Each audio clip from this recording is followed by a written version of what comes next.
This is Dirty Stupid Wisdom, and I'm Ben Keaton. For the last 23 years, I've been living in a small town on the northeast of England. Here, the sunsets are lovely. The beach is only 15 minutes away. The bars are acceptable. They serve beer. And people are friendly. And yet, in all that time, I've somehow resented the place. Now, I'm not quite sure why. It might be because I left Ireland in 1976, and since then I'm reluctant to feel comfortable anywhere. That discomfort is something I find valuable. It's a peculiarity. You'll have to stick with me. This essay is about that. The experience of being somewhere else, the experience of being unsettled, the experience of being in the countryside, and the experience of being Irish, somewhere else.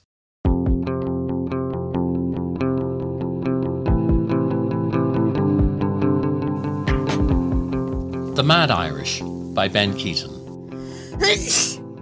Before my GP became my friend, I had an appointment with him, complaining of chest pains, disturbed sleep, lack of focus, and a perpetual state of arousal.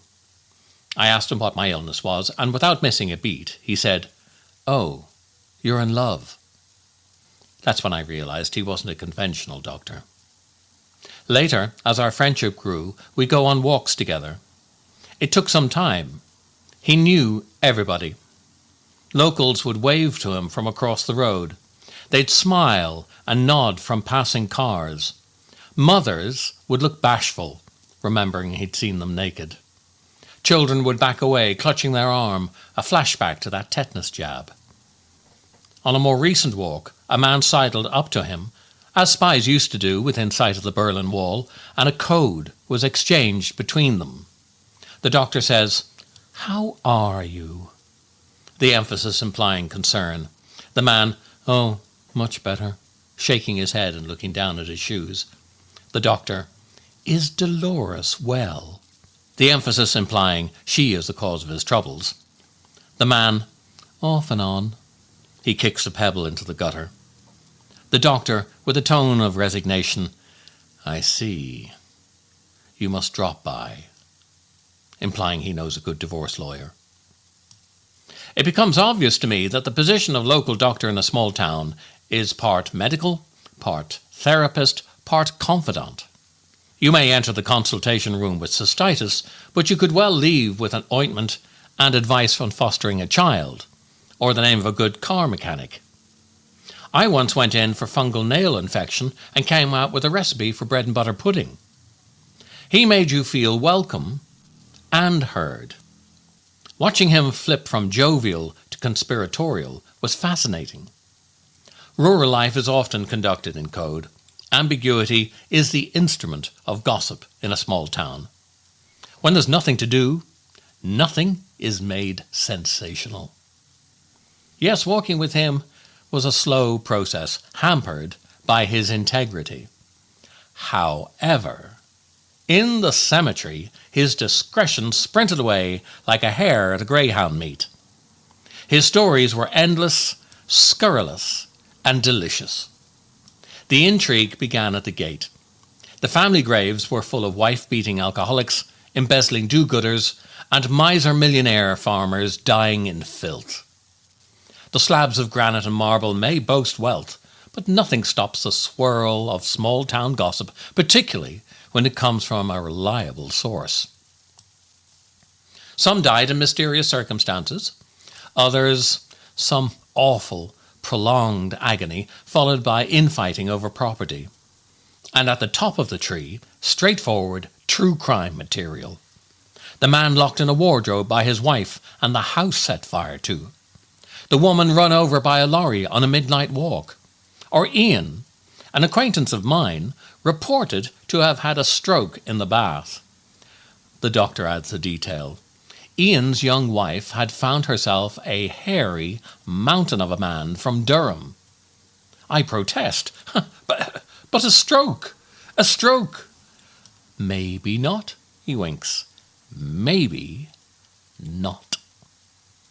I am thrilled by my ignorance. But surely it's his job to know, I think. But then I remember a previous conversation, the code of the country GP. Some tragedies are best unpursued. A few papers signed and a local scandal can easily be avoided.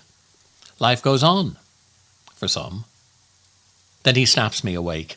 "Oh, Michael, no!"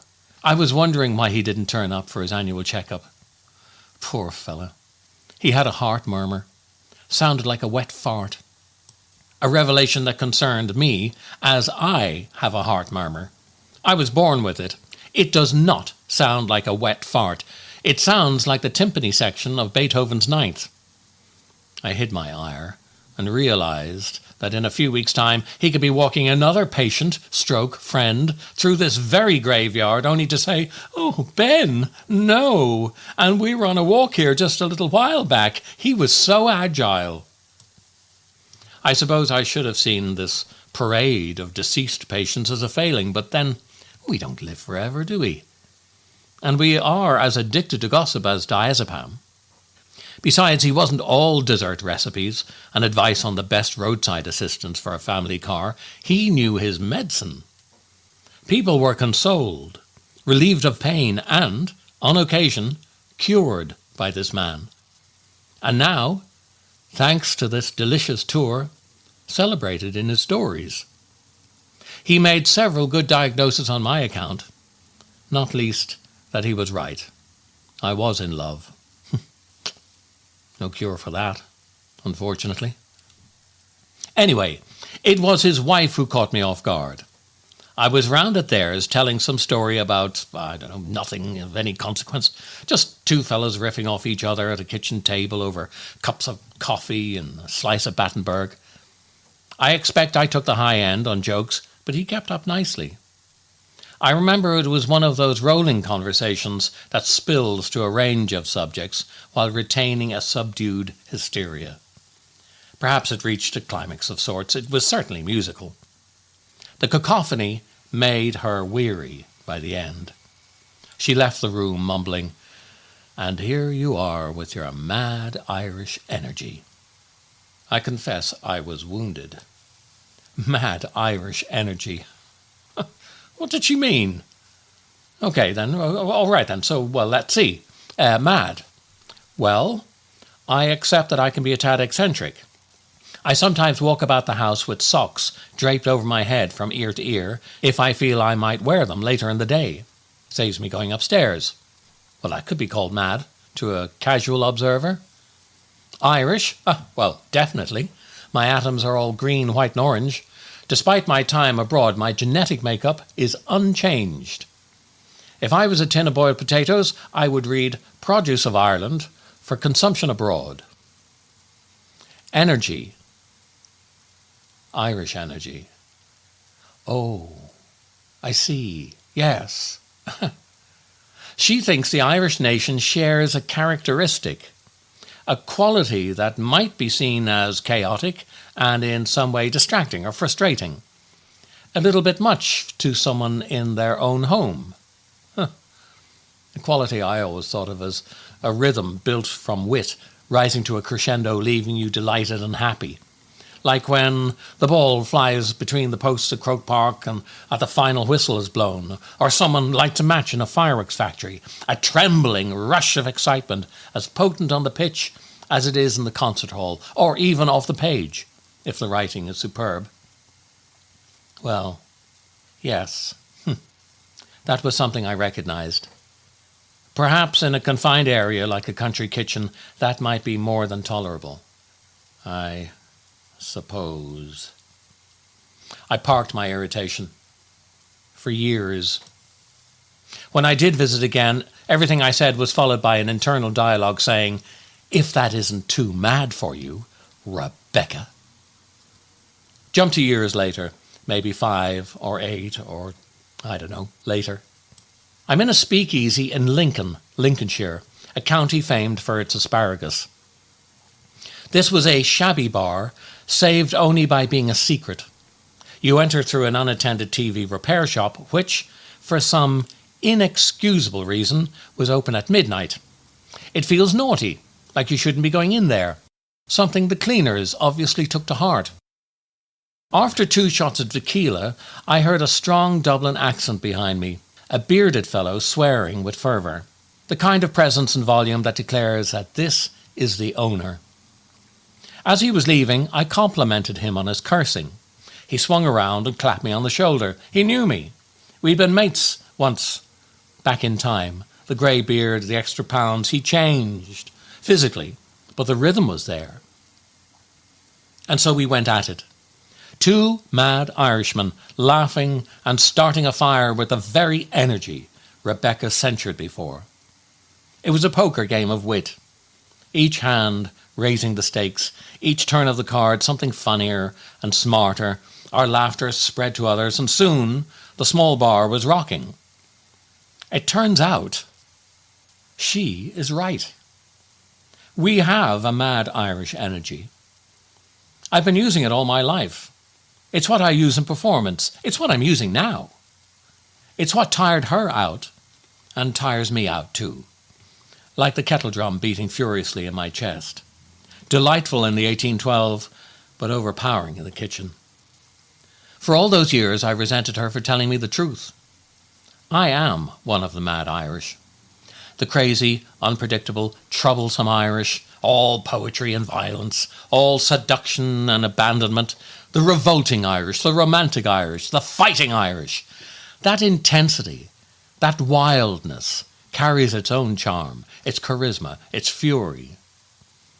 When I'm told that a friend is joining a play with Irish actors in the cast, I think, oh, then you better be good, because no one will be looking at you, not with that drum beating, not with that Irish energy, that heart. I love my rhythm. I love my heart murmur, given to me at birth. George Bernard Shaw once said, "The Irish are cursed by feeling they are special." Well, I am special, George. My dicky heart and my mad Irish energy, banging away loud enough to irritate a country doctor's wife. I'll create a story, a funny, stupid piece of nonsense that gets none of us anywhere, but amuses over coffee and a slice of Battenberg. I'll do it, if I can, if we can. The mad Irish.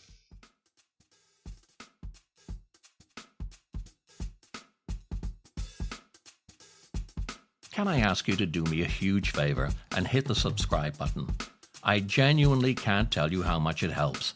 The algorithm loves it, and you'll get the next episode delivered straight to your inbox.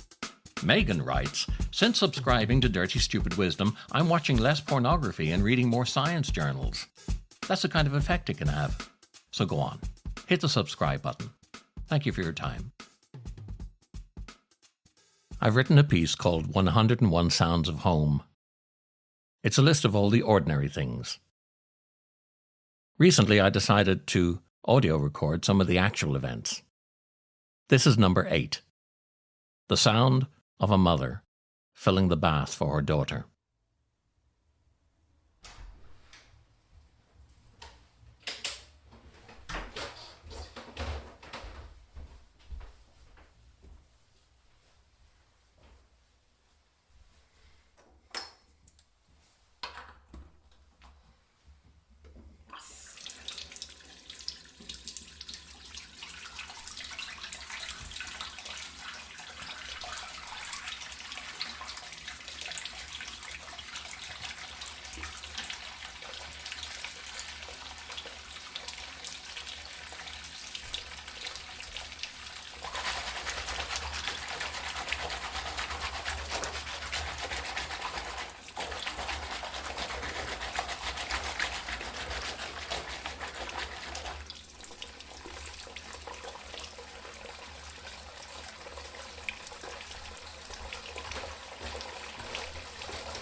If you'd like to leave a comment or a voice message, you can do so at dirtystupidwisdom.com.